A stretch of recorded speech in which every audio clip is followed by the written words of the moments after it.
Hi, everyone. Welcome to my article presentation. I'm going to share my screen.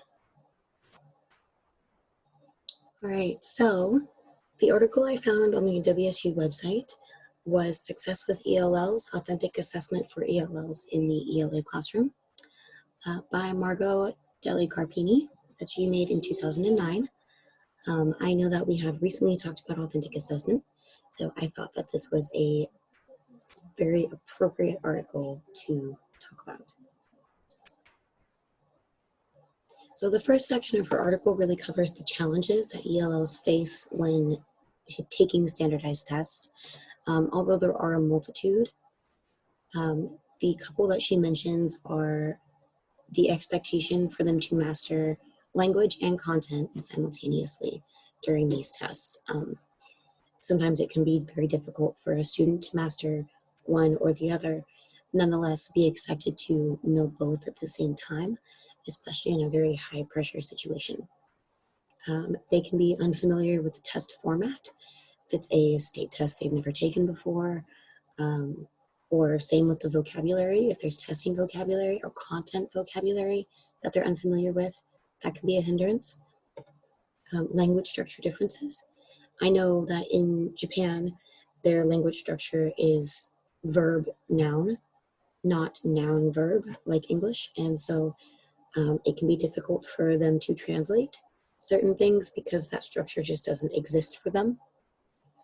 There's a variation in prior English language, especially in a program or lack thereof. Some students may have come from a very well supported bilingual program or English program and are ready and prepared, and some students may have had absolutely no English learning background at all. So there is a variance on the kinds of ELLs that there may be in classrooms, and these tests don't account for that.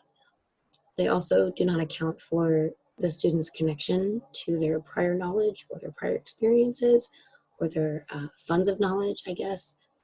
There's no cultural consideration. So a lot of times, again, some of the expectations are not clear or are hard to understand. Tests don't take into account a student's personal life or a student's personal experience, which we know being culturally responsive teachers can have a lot to contribute. Excuse me. Issues like these and more eventually lead to unreliable results with little to no information on the kind of help that the student needs. And it makes the testing overall difficult just for the student and the teacher. It's unreliable for her and it's pressure for them. The second part of her article talks about moving toward more authentic assessments for ELLs. We've talked about connecting what we're doing in the classroom to the real world. And she really stresses the importance of performance-based assessment. A lot of teachers feel unprepared to assess ELLs, which is problematic considering the influx in immigrant populations in our country. Those immigrants and the children of those immigrants are the ones who are going to be in our classrooms, and they typically still practice some form of native language at home. So this has been increasing the past 10 years, and I don't see it decreasing anytime soon. I think we're going to be continuing to become a culturally diverse country, and we're only going to have more and more considerations for the people that we welcome. There is a variety of ways to assess ELLs. As I mentioned, the performance-based is really her hammer and nail in this article, more or less because it gives students a variety of ways to demonstrate their understanding, and it gives the teacher a variety of ways to pull their understanding and to see it and to be able to process it and understand where they are and what they need. The key is bridging the connections between classroom activities and real world experiences. So like we said, the more that we can take these students in and out of the classroom and get them to see and understand that these concepts that we're teaching them will be with them throughout life and that they will use them and need them, as they further their experiences. I think it helps kind of concrete that, you know, oh, I saw this here and I remember it at school. Oh, I saw this out here and now we're talking about it in school. Like it just brings a lot of it kind of full circle. The text actually gives a really nice 8 bullet point list of tips for an effective and well-developed performance-based assessment. So to just cover a few, use meaningful context-embedded tasks, hands-on or team activities, provide feedback to students on strengths and weaknesses, provide information for teaching and learning. So, you know, if you've been in half of the classes I've been in, I know that you've heard multiple of these, if not all of them. But it was nice that they were kind of set out in this article, easy to read and easy to pinpoint. The last section of her article really covers the practice of authentic assessment and ELLs in the classroom. She states that a motivating strategy for ELL students is to consistently give them as many opportunities for them to make classroom and real world connections as possible. You know, so it's that constant bouncing back and forth between this is my life and this is my school. And the more that they understand that those do meld together, the more concrete some of those concepts become. Authentic assessments can be presented in several media platforms, or writing mediums, and project-based tasks. So like we said, collaborative work, teamwork, differentiated groups to help with language proficiency.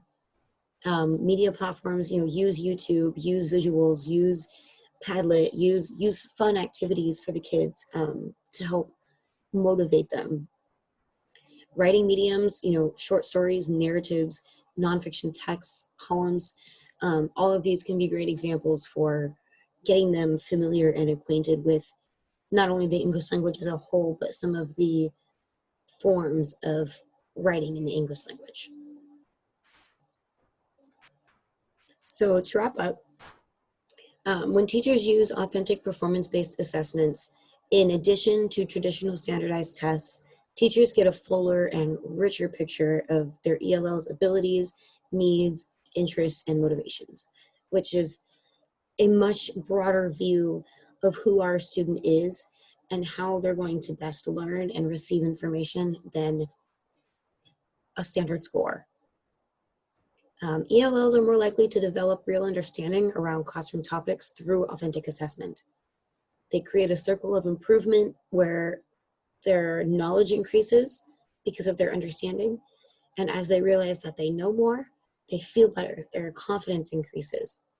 And as their confidence increases, they start performing better, not just on performance-based tasks that the teacher gives in the classroom, but on those traditional standardized tests that they typically struggle with.